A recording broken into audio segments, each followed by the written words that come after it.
remembering what's relevant for you. And in general, it's remembering all of it. So you will be able to unpack only so much at once because you have such a vast history, both within this present incarnation and within many other lifetimes. So pay attention to what your passion is directing you towards. The areas of life that you are directed to focus upon will be what is most important. So if you are finding that there are emotional patterns blocking the way that you relate and connect to other humans, this is most likely pointing to something that comes from this lifetime. If you are having a interest in understanding in more spiritual experiences or telepathic sorts of connections or gifts of this nature, it most likely comes from another lifetime. And this isn't always the case, but it's generally the case. You can work with hypnotic inductions and meditations to bring yourself into these memories and allow them to surface. Though recognize that you don't have to dig very deep because these things are often not that buried.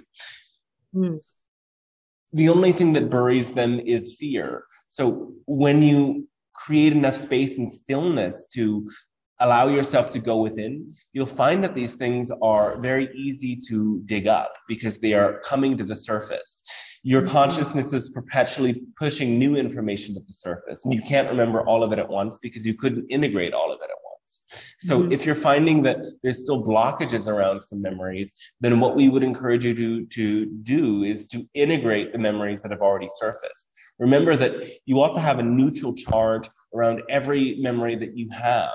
If there is any memory that when you think of it still creates a sort of inner trembling or resistance, or that it's something that perhaps you wouldn't feel comfortable sharing with another person if they asked you for advice and that came up as your relatable story, but then you would freeze, then there's work to do in integrating that experience. And you do that again by regressing into it, but by changing the memory, by calling in your guides, calling in your soul counterparts, and creating a different storyline in your mind that allows for a peaceful resolution, bringing yourself to understand all of the soul lessons that were inherent in that experience and integrate them so that you would respond to similar situations in very different ways.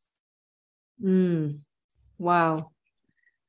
Oh, that's beautiful insight and so helpful in many unknown things that I'm experiencing right now. Because as a follow-up to that, is it also then the integration, is that kind of toggling between the more current and human pieces as well as the older memories of other lifetimes? Is that integrating both, or does it just matter on, it just depends on what the particular instance or memory or feeling might be?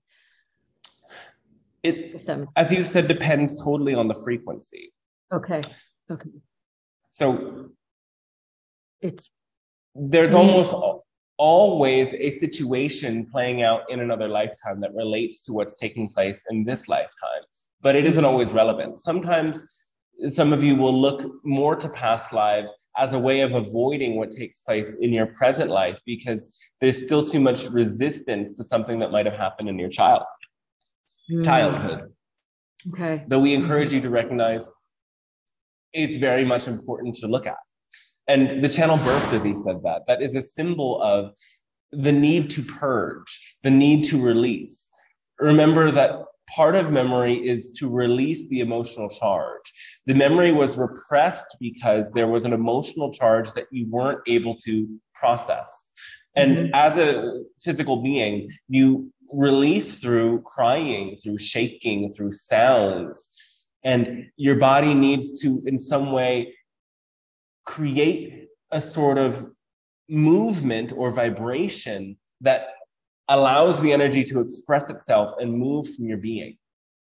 And when you recover memories, that's exactly what you're doing. You're allowing for energy that didn't have the ability to express itself in the time to transform and release from you.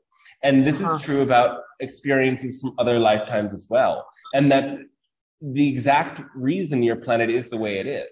Your planet is this karmic ground that allows for experiences from Lyra and Vega, from Sirius, from Orion, from the Pleiades, from Atlantis, from Lemuria, from civilizations that you have not yet remembered at all, to play out, because in those times and spaces, the energies could not release from those souls. And so the energies transport to other times and places within this greater universe to find the place to release. And so your soul mission is, in that sense, to allow these other parts of yourself to release what could not be released in its time and space. And the release then leads to creative expression. So the unreleased energies and emotions from other soul counterparts then is also needing a portal, if you will, to express themselves as well. And that comes out as in human form, as creative energies in the 3D, as for me as a human. Yes. Okay.